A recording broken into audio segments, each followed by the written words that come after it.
Hello everyone, welcome back to another new blog. আজ যাবো আসানসোলের প্রথম এয়ারপোর্ট, যেটা নিগার মোড়ে আছে, নিগা গ্রামের পাশে। সেই এয়ারপোর্টটাকে যাবো। এয়ারপোর্টটা অনেক পুরনো, 1942 সালে বানানো হয়েছে। সেই এয়ারপোর্টটাকে যাবো। তো গাইজ আমরা চলে এসেছি। এই যে ব্রিজটা দেখতে পাচ্ছি, এই ব্রিজটা নিচ হয়ে গেলে এয়ারপোর্টটা দেখতে পাবো। আসানসোলের সব থেকে পুরনো এয়ারপোর্ট। তো গাইজ এই ব্রিজটার নিচ দিয়ে আমরা যাব, আর কিছুটা দূরেই আছে এয়ারপোর্টটা, ভাঙাচোরা এয়ারপোর্টটা দেখতে পাবে তোমরা।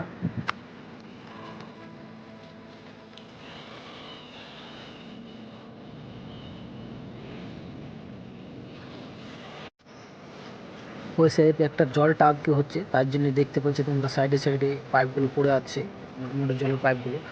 তার জন্য দেখে জল গড়িয়ে যাচ্ছে এয়ারপোর্টটার দিকে।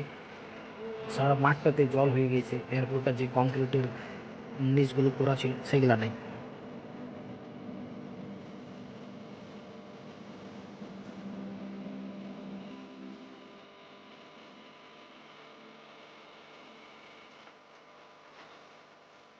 তো গাইজ আমরা এখন হাজির হয়ে গিয়েছি এয়ারপোর্টটাতে, কিন্তু এয়ারপোর্টটা অবস্থা খুবই শোচনীয় হয়ে পড়ে আছে। এইটা এয়ারপোর্টের অবস্থা হয়ে আছে। এই এয়ারপোর্টটা ব্যবহার করা হয়েছিল দ্বিতীয় বিশ্বযুদ্ধের সময়, মায়ানমার যুদ্ধের সময়। এই দেখতে পাচ্ছ এখন এয়ারপোর্টের অবস্থা কেমন হয়ে আছে। এয়ারপোর্টটা এস্টাবলিশ করা হয়েছিল 1942 সালে, এবং দ্বিতীয় বিশ্বযুদ্ধের সময় এই এয়ারপোর্টটা থেকে আমেরিকার যত এয়ারফোর্স ছিল, রয়্যাল এয়ারফোর্স এখানেই থাকতো। এই যে এলাকাটা দেখতে পাচ্ছ দূর দূর অবধি, এই গোটা এলাকাটাই এয়ারবেস ছিল। রয়্যাল এয়ারফোর্সের, আমেরিকান এয়ারফোর্সের বেস ছিল এটা। এই সাইডটাতে হালকা হালকা উঠে গেছে, আর এগুলো খোঁড়াখুড়ি হয়েছে, প্লাস এইগুলো এই জায়গাগুলো নিয়ে আশেপাশে ঘর বাড়ি বা যা বেটাগুলো হয়ে গেছে হোটেল। আর এই দিকটাতে কিছু চাষ করার জন্য দিয়েছে জমিগুলো।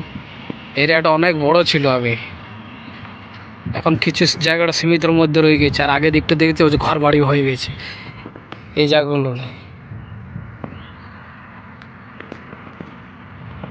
বেশিরভাগ জমি এখন দখল হয়ে গেছে, চাষবাস হয়ে গেছে, চাষবাসের জন্য করে দিয়েছে।